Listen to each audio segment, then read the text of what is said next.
بسم اللہ الرحمن الرحیم۔ السلام علیکم ناظرین، چھپکلی کو مارنے سے ثواب ملنا تو آپ نے بھی سنا ہوگا، لیکن دراصل اسے کیوں مارنے کا اسلام میں حکم دیا گیا، وہ بات جو تمام مسلمانوں کو جان لینی چاہیے۔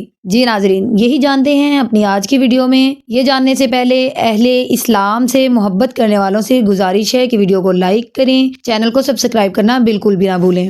چھپکلی کو مارنے کی صورت میں ثواب ملنے کی باتیں تو ہم سب بچپن سے ہی سنتے آئے ہیں، لیکن اب اس کو مارنے کے پیچھے چھپی وجہ بھی سامنے آ گئی۔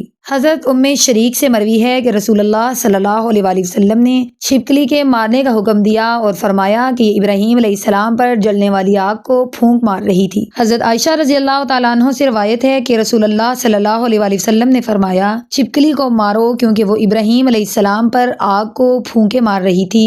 راوی کہتے ہیں کہ پھر سیدہ عائشہ رضی اللہ تعالیٰ عنہ بھی ان کو مارتی تھی۔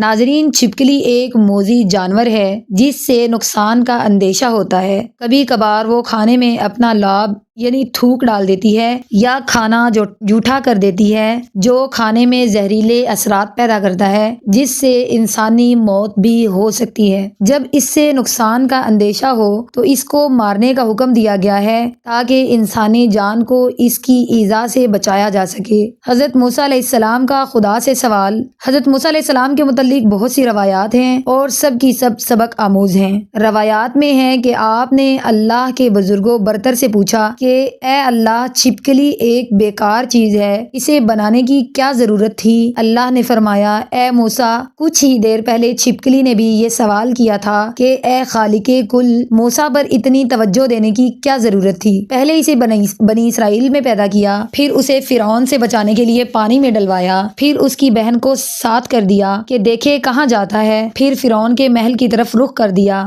حضرت آسیہ کی گود میں ڈال دیا، موسیٰ کی ماں کو دودھ پلانے پر مقرر کیا تاکہ اسے سکون رہے، شاہی محل میں شہزادوں کی طرح پرورش کروائی، سر پھرے سے شخص سے جھگڑا کروا دیا، پھر نصیحت والا بھجوا کر مصر سے نکل جانے کا حکم ہوا۔ طویل صحرائی سفر کے بعد مدائن پہنچا تو حضرت شعیب علیہ السلام کی بیٹیوں سے ملاقات کروائی، پھر شعیب کی دامادی اور خدمت پر مامور کیا۔ 10 سال بعد واپس مصر جانے کی خواہش دل میں ڈالی اور آگ کا شعلہ دکھلا کر پاک میدان میں بلا لیا، پیغمبری عطا کی اور معجزات کے اعزازات سے بھی نوازا، اور پھر موسیٰ جیسے ظالم، جابر اور متکبر بادشاہ کے سامنے کلمہ حق کہنے کا حوصلہ دیا۔ اے موسیٰ، چھپکلی نے تمہاری ساری زندگی کا احوال بیان کرنے کے بعد پوچھا کہ اے رب، تو خالق و مالک ہے، موسیٰ پر اتنا وقت لگانے کی کیا ضرورت تھی؟ تو جو چاہے کر سکتا ہے، تیرے حکم اور ارادے سے کچھ بھی باہر نہیں۔ انبیاء کرام اور اولیاء کرام کی زندگیاں، ان کی زندگیوں سے جڑے واقعات ہر دور کے انسانوں کے لیے غور و فکر کے مقام رہے ہیں، اور جن لوگوں نے ان واقعات پر تحقیق کی وہی کامیاب ہوئے اور خدمت خلق کا فریضہ سر انجام دیتے رہے۔